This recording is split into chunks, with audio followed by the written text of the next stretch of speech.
Penicillin. You have a small cut that would have meant something different 100 years ago. A scraped knee could get bad.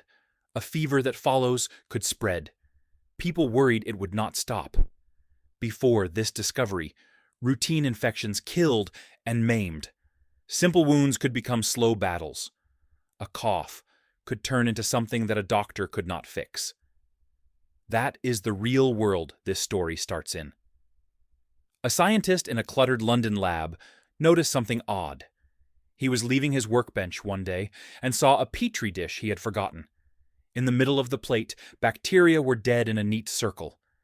At the center sat a patch of mold. The dish, by chance, had been contaminated. Instead of throwing it away, he looked closer. He called the strange result penicillin. He published a small note about it. He described the mold and how the bacteria around it were gone. He warned that it might be useful. Then he could not make it work as medicine. He could not purify the active substance. He could not produce it in the amount a patient would need. So, for almost a decade, the idea sat in the scientific literature like a curious footnote. That part is the problem, and the human drama. There is a bright flash of discovery. Then there is the slow, ordinary work of turning a lab oddity into a tool for saving lives. The original discoverer was brilliant at observation, but he lacked the tools and the team to scale the finding. It is a common gap that separates a good idea from a world-changing invention. Years later, a small team at a university picked up the old paper. They were working on bacterial infections, and they read the note. They tested the same mold and found the same effect. They managed to isolate the active ingredient enough to treat mice. At first, it worked in simple trials. The mice that would have died lived. That was the first big payoff. A lab proof that the mold could treat real infections. But the payoff came with a new problem. The substance was unstable. It broke down easily. It could not be kept on a shelf. It could not be made in large quantities. For every dose needed by a human, the team needed tons of mold grown just so. The team in Oxford faced a mountain of practical hurdles. They had the magic, but not the factory. At the same time, the world was heating up in a way that changed incentives. War made wounds and infections a mass problem. A new urgency arrived. Hospitals and armies needed something better. That need pushed public and private actors to find ways to scale production. That pressure turned curiosity into a concerted engineering effort. A laboratory in the United States that worked on fermentation stepped into the gap. They asked how to grow more of the mold and how to extract the medicine efficiently.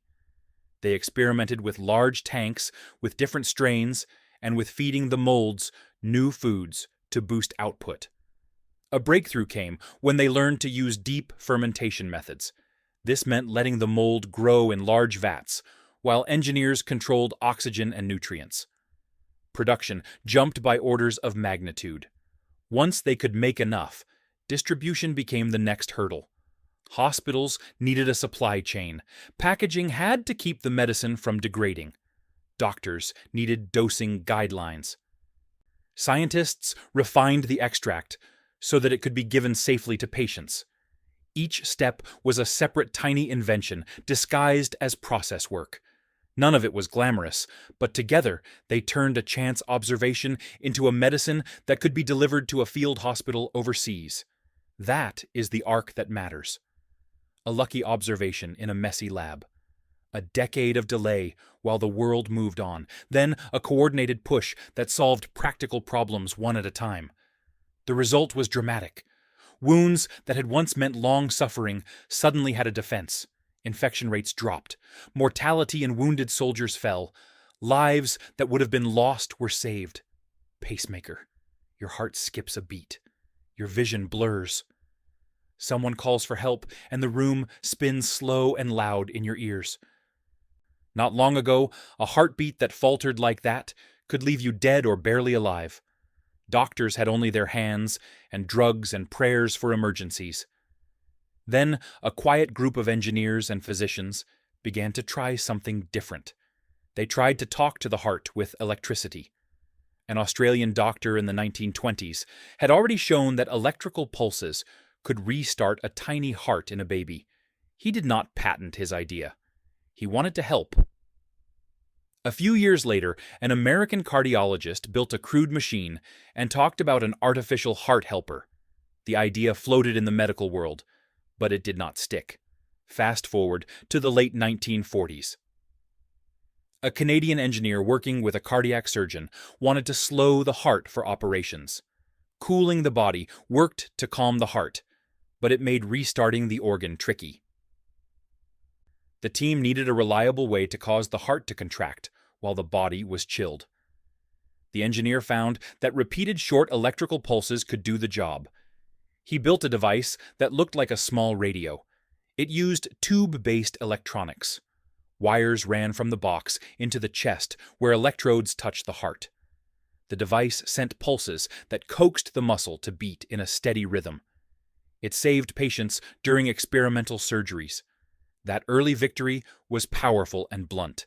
The machine worked, but it was bulky, and it sat outside the body. The patient wore the box like a lifeline. That was only the start. A tiny thing had to become smaller, safer, and reliable for long-term use. Surgeons wanted a device that could live under a person's skin, without an external box. Engineers needed batteries that could last for months. Electronics had to be stable and predictable. The medical team needed wires that could survive inside veins and stay put for years. Around the same time in Sweden, a surgeon and an inventor tackled the problem differently. They built a device designed to fit inside the body. Their first implant was crude by modern standards. It was heavy and used simple power sources. Still, it proved the principle. It showed that a machine could live under the skin and guide a heart that otherwise refused to cooperate. Across the Atlantic, other teams worked on the same problem. An American inventor who had been tinkering with implantable electronics approached surgeons with a small circuit he had built. They tested it and found it could pace a human heart. The first implants were risky. Patients needed surgery to place the device. Batteries sometimes failed. Leads could break. Yet each success taught engineers how to design more robust units. Those early trials were full of small inventions inside the bigger story. Somebody designed a better lead. Someone else made the pulse shape gentler, so it did not jar the heart. A lab worker figured out how to coat wires to avoid infection. None of those steps were glamorous. Each one mattered. The device transformed lives. Patients who fainted without warning began to live full lives again. Surgeons could repair hearts with the confidence that rhythm problems could be managed afterward.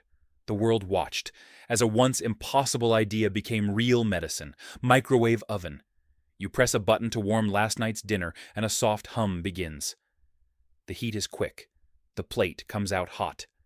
That comfort feels ordinary now. It was extraordinary once.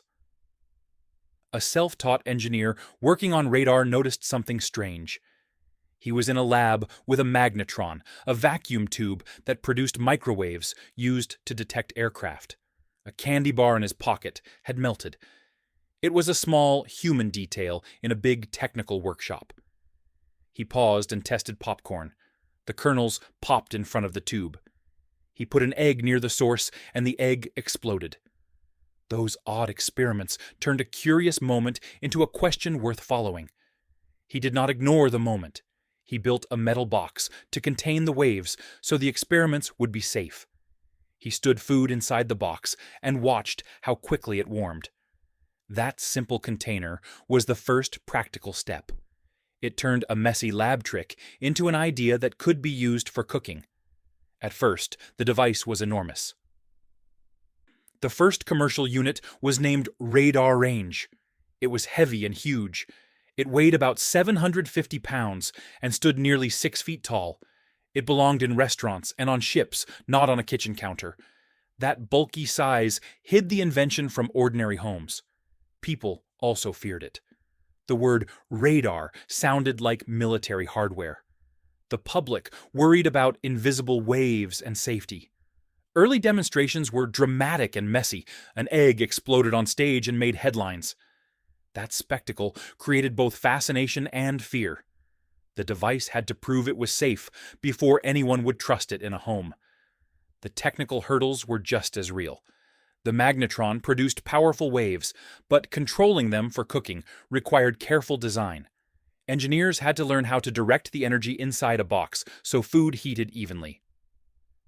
Hot spots were a problem. A single powerful burst could scorch food while leaving other parts cold. That meant building chambers that distributed waves and devising turntables so food rotated through a pattern of energy. Materials mattered too. Glass and certain ceramics proved safe for heating. Metal containers sparked and caused fires. The cooking industry had to invent microwave-safe packaging and cookware. That created new manufacturing lines and new safety tests. Those tests were quiet pieces of work that made the device practical for kitchens. Cost was a barrier as well. Early models were expensive. Only commercial kitchens and wealthy buyers could afford one. The machine had to shrink and become affordable. That meant improving electronics, so they used less power and needed smaller magnetrons. It meant redesigning components so factories could mass produce them at lower cost. Companies played a role. A large firm filed a patent and pushed to commercialize the invention. They built relationships with restaurants and food companies to find early buyers. That commercial use provided real feedback. Chefs and food scientists showed companies what worked and what failed. Those lessons fed back into design improvements. The device also changed food culture slowly. Once people could heat food fast, manufacturers created microwavable meals and packaging. Convenience foods multiplied. The way people shopped and cooked adapted around the new appliance. Kitchen design shifted too. Counters were measured for a new box that could sit on them. That cascade of changes did not happen overnight. It required factories, marketers, and consumers to accept a new way of cooking. Education helped adoption. Demonstrations taught home cooks how to avoid mistakes and how to use safe containers. Cookbooks and recipes adapted. Early misconceptions about radiation had to be addressed. Scientists explained that the device did not make food radioactive. They showed how the metal box contained the waves and how the energy interacted with water molecules in food to create heat. Regulation mattered as well. Safety standards were written, so manufacturers had to meet tests before selling to the public. Those standards reduced dangerous designs and raised trust. When governments set reasonable rules, consumers felt more confident. That allowed the device to move from industrial kitchens into living rooms and apartments. EPROM. You are testing a board at 2 a.m. and you need to change the program. You send a batch to manufacture and wait days for a rewritten chip to come back. That delay used to be normal. Engineers wrote code, burned it into a chip, and then had to wait for new chips when they wanted to change anything. Prototyping took days and sometimes weeks. It slowed down ideas and made designers cautious. One engineer at a small team noticed something different in silicon. He found that certain insulators could hold an electrical charge long after power was removed. That trapped charge could represent a 1 or a 0. More importantly, the charge could be erased when the chip was exposed to ultraviolet light. That meant a chip could keep data without power and then be reset and reused. The trick is simple when you say it plainly. Think of a tiny bucket that can hold a bit of electrical water. When you want to write a 1, you fill the bucket. The bucket keeps the water even when the lights go off. To erase the bucket, you shine a strong light that makes the water evaporate. Engineers call the bucket a charged trap, and the light a way to reset it. The simplicity is the power. That small idea changed everything in the workshop. Instead of sending chips out and waiting days, a developer could program a chip, test the board, erase it in an ultraviolet box, change the code, and test again. Prototyping time dropped from days to hours. The pace of iteration sped up, and designs improved faster. Making the idea into a reliable product was another story. A lab notebook note is not a product. Engineers had to build a chip that survived repeated erasing and programming. They had to make the device readable by existing systems. They had to make a package that designers could handle without special equipment in every room. The first practical device used a special transistor design with a tiny layer that could trap charge. Engineers shaped the chip so that a program could be written by applying higher voltages to tiny gates. To erase the stored data, they designed a transparent window in the package and a controlled ultraviolet lamp that exposed the chip to light long enough to clear every bucket. That first commercial part arrived, and it was rough. It held data, and it could be erased. It required care, and it was not cheap, but the utility was obvious. Development teams embraced the ability to change firmware without ordering new silicon each time. The immediate payoff was dramatic. Designers could try more features and fix bugs quickly. Products matured faster. Startups could iterate without burning cash on expensive mask runs. The industry responded with new workflows. Boards were designed with sockets, so chips could be plugged in and pulled out easily. Labs bought ultraviolet erasers. Development became a cycle of test, erase, change, test. The invention also solved a market problem. Before this, programmable memory was either volatile and lost on power down, or permanent and impossible to change cheaply. This new chip offered a middle ground. It kept data without power, and allowed controlled reprogramming. That opened a new class of devices where firmware could be field updated or adjusted during development. PillCam. Your stomach hurts, and the doctor says you need a scope. You picture a long tube and a sleepy afternoon in a hospital. You wish there was another way. A tiny pill changed that wish into a real option. In 2001, Gabriel Marin introduced a swallowable camera that could travel through the digestive tract and take pictures as it went. It was a radical idea. It was also quietly practical. The device looks like a small capsule. Inside is a miniature camera, tiny lights to brighten the view, a battery, and a wireless transmitter. The patient swallows the capsule like a vitamin. The camera wakes and begins to record images. It sends the pictures to a recorder worn on a belt. After the capsule passes naturally, the doctor downloads the images and looks for problems. That simple description hides a lot of clever engineering. The first challenge was size. The camera had to be small enough to swallow and smooth enough to pass through the body safely. Engineers shrank lenses and sensors and used low-power electronics, so a small battery could last long enough to travel the full intestine. Power was another problem. The device needed enough energy to run the camera and the transmitter for many hours. Designers used efficient image sensors and pulsed the transmitter, so it only sent bursts of data when needed. Every tiny saving in power extended the useful life of the capsule. Data transfer was tricky too. The capsule moves, and the body can block signals. The solution was a wearable recorder that received the radio signals and stored the images. Later, the recorder would connect to a computer, and a physician would review hours of footage. That workflow made the system usable without complex hospital wiring. Safety mattered at every step. The capsule needed materials that the body would not react to. It had to be sealed tight against stomach acids and digestive juices. Engineers tested coatings and manufacturing processes until the capsule met medical standards.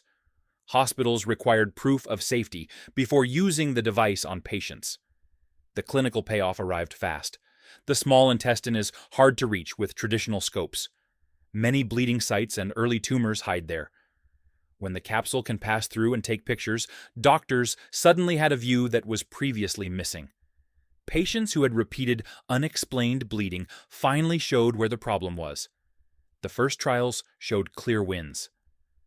A patient with vague pain and normal tests swallowed the capsule, and it revealed a small lesion that doctors had missed. Another patient with iron deficiency and no clear source of bleeding finally got a diagnosis. Those stories sold the device to physicians slowly, and then more widely. Post-it notes. You write a reminder and stick it to your desk. The paper holds and then peels off clean. You move it to another spot, and it sticks again. That simple act happens 1,000,000 times a day around the world. But for years, the adhesive that makes it work sat unused in a laboratory. A chemist at a large company was trying to create a super strong adhesive in 1968. Instead, he made something weak. The glue formed little spheres that stuck lightly to surfaces but did not bond permanently. The chemist knew it was interesting, but he did not know what to do with it. He showed colleagues. He gave seminars inside the company. He talked about the unusual properties. People nodded politely, but nobody saw a use. The invention sat for years as a solution looking for a problem. That is the hidden part. The adhesive existed. It was tested. It was known inside the organization. But it was ignored because nobody could imagine what it was good for. 6 years later, another scientist at the same company had a different problem. He sang in a church choir and used slips of paper to mark pages in his hymnal. The bookmarks kept falling out. That small annoyance sparked a thought. What if there was a bookmark that stayed in place, but did not damage the page?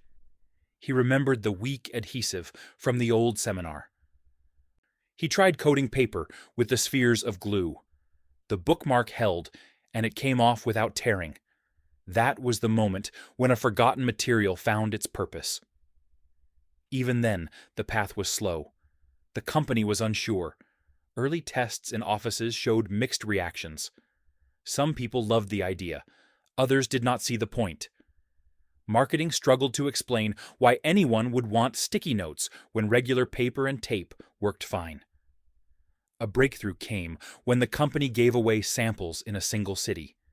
Users tried them and then asked for more. Word spread. People began to use the notes for quick reminders, for phone messages, for brainstorming sessions. The behavior changed organically once people had the product in hand. The notes became ubiquitous. Offices filled with bright squares of paper stuck to desks and walls and computer monitors. Teachers used them in classrooms. Students used them in textbooks. The simplicity was the key. No tape, no pins, just press and stick. The invention succeeded because it solved a problem people did not know they had until they tried the solution. It also succeeded because someone inside the company refused to let the adhesive die. Persistence turned a failed glue into a product that changed how people organize information. Velcro. You pull 2 strips apart and hear the ripping sound. You press them together and they hold tight. The fastener is everywhere. Shoes, jackets, bags, medical devices, spacesuits. But it started with a walk in the woods and a moment of annoyance. A Swiss engineer took his dog for a hike in 1941. When he returned home, burrs from plants were stuck to his clothes and tangled in the dog's fur. He spent time pulling them off one by one. Instead of just cursing the burrs, he looked at them under a microscope. He saw tiny hooks that grabbed onto loops in fabric and fur. That natural mechanism was simple and strong. He wondered if he could copy it. The idea was clear, but making it real took years. He needed to create a fabric with thousands of tiny hooks and a matching fabric with thousands of tiny loops. The hooks had to be strong enough to hold, but flexible enough to pull apart without breaking. Early attempts failed. Fabrics did not hold their shape. Hooks tore. Manufacturers he approached were skeptical. They did not see a market for a fastener that mimicked plant burrs. The engineer kept trying different materials and different weaving techniques. He finally found success with nylon. Heat treatment could shape nylon threads into stiff hooks that held their form. A corresponding fabric with loops provided the grip. The result was a fastener that could be opened and closed hundreds of times without wearing out. Even with a working prototype, the inventor faced resistance. Textile companies were not interested. Fashion designers dismissed it as ugly. The breakthrough came from an unexpected place. Space agencies needed fasteners that worked in zero gravity where buttons and zippers were clumsy. astronauts used the hook and loop system inside spacecraft and in spacesuits. That endorsement from the space program gave the invention credibility. If it was good enough for astronauts, it was good enough for everyone else. Adoption spread. Sports equipment makers saw the value. Medical device companies used it for braces and supports. Children's shoe manufacturers embraced it because kids could fasten their own shoes without tying laces. The inventor patented the system and built a company around it. The name became so common that people used it as a generic term for any hook and loop fastener. That cultural penetration is the mark of an invention that hides in plain sight by becoming invisible through ubiquity. Super glue. You break a handle and reach for a small tube. One drop bonds the pieces instantly. The fix is so fast, it feels like magic. The adhesive was discovered twice and ignored both times before anyone realized its value. A chemist working on clear plastic gun sights during World War II synthesized a compound called cyanoacrylate in 1942. It stuck to everything it touched. It ruined equipment and frustrated the lab. The chemist deemed it useless for the intended purpose and moved on. The material was noted in lab records and then forgotten. It sat in the files as a failed experiment. 9 years later, the same chemist was working on heat-resistant materials for jet aircraft canopies. He and his team rediscovered cyanoacrylate. This time, they looked at it differently.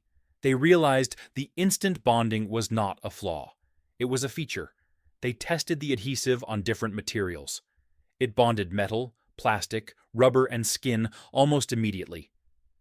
The strength was remarkable. A single drop could hold significant weight. The potential was obvious once they shifted perspective. Even then, the path to market was not simple. The company hesitated. Instant adhesives were a new category. They worried about liability if people glued their fingers together. They worried about shelf life and packaging. The glue had to be stored carefully because it reacted with moisture in the air. The product finally launched in 1958. Early marketing focused on industrial uses. Factories used it for quick repairs. Electronics manufacturers used it to bond components. The consumer market came later when people realized the glue was useful for household fixes. The adhesive became a standard tool. It saved time and eliminated the need for clamps and long drying periods. Medical applications emerged. Doctors used versions of cyanoacrylate to close wounds in emergency situations. The military used it in field hospitals to stop bleeding quickly. The invention shows a common pattern. A material with unusual properties gets dismissed because it does not fit the original goal. Years pass before someone sees the same material with fresh eyes and recognizes its value. The lag between discovery and application is where inventions hide. Stethoscope. You sit in a doctor's office and feel the cold metal disc on your chest. The physician listens to your heart and lungs through rubber tubes. That simple tool is so common you barely notice it. But for years, doctors resisted it. The instrument was invented in 1816 by a French physician who felt awkward pressing his ear directly against a young woman's chest to hear her heartbeat. Social norms made direct contact uncomfortable. He rolled a sheet of paper into a tube and placed one end on the patient's chest and the other end at his ear. To his surprise, the sounds were clearer than when he listened directly. The tube amplified and focused the sound. He refined the design and created a wooden tube specifically for listening to internal body sounds. The physician wrote about the device and demonstrated it to colleagues. Many dismissed it. They argued that direct listening with the ear against the body was the proven method. They saw no reason to change. The tube seemed like an unnecessary complication. Skepticism ran deep. Some doctors felt the instrument created distance between physician and patient. They valued the intimacy of direct touch. Others questioned whether amplified sounds were trustworthy or if the tube distorted what they heard. Adoption was slow. A few forward-thinking physicians tried the device and found it useful. They could hear heart murmurs and lung problems more clearly. They could detect abnormalities that direct listening missed. But widespread acceptance took decades. The turning point came as medical training evolved. Schools began teaching students to use the stethoscope as a standard diagnostic tool. A new generation of doctors grew up with the device and saw it as essential rather than optional. That generational shift normalized the invention. Improvements helped too. The original wooden tube was rigid and awkward. Later designs added flexible tubing and a chest piece that could pick up different sound frequencies. The binaural stethoscope with 2 earpieces became the standard. Each refinement made the tool more practical and more accepted. The resistance to the stethoscope reveals something important about how invention spread. A good idea is not enough. Practitioners must be convinced to change their habits. Training systems must adapt. Cultural attitudes about the right way to do things must shift. That social dimension can hide a useful invention for years, even when it sits in plain view. X-ray imaging. You break a bone and a technician takes a picture. Minutes later, a doctor shows you the fracture on a screen. The process is routine and fast. The technology feels inevitable. But when X-rays were first discovered in 1895, the response was mixed. A physicist experimenting with cathode ray tubes noticed a strange glow on a screen across the room. The tube was covered, so visible light could not escape. Yet something was making a fluorescent screen light up. He placed his hand between the tube and the screen and saw the shadow of his bones. That first image was startling. It revealed the inside of a living body without cutting the skin. The physicist published his findings quickly, and the news spread. Initial reactions combined wonder and fear. Some people were excited by the medical possibilities. Surgeons could see fractures and locate bullets without opening the body. That promised better outcomes and less invasive procedures. Others were terrified. They worried about privacy. Would X-rays let people see through walls and clothing? Could the rays harm the body? Early adopters moved fast. Within months of the discovery, hospitals and clinics began using X-ray machines to diagnose injuries. The technology was crude, and exposure times were long. Patients and operators received high doses of radiation without understanding the risks. The hidden danger became clear over time. Technicians and doctors who worked with X-rays developed burns and sickness. Some lost fingers and limbs to radiation damage. The rays were powerful and poorly controlled. That harm created a backlash. Some physicians called for banning the technology until it could be made safe. Engineers improved the equipment. They developed lead shielding to protect operators and patients. They reduced exposure times and refined the imaging process. Safety standards emerged. Training programs taught proper use. Those incremental fixes made X-rays practical and acceptable. Resistance came from unexpected places. Some doctors felt X-rays would replace their clinical judgment. They worried that relying on images would make physicians lazy or less skilled at physical examination. Others questioned the reliability of the images. Could a shadow on a plate be trusted more than a doctor's experience?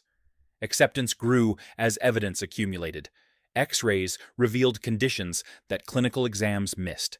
They confirmed diagnoses and guided treatment.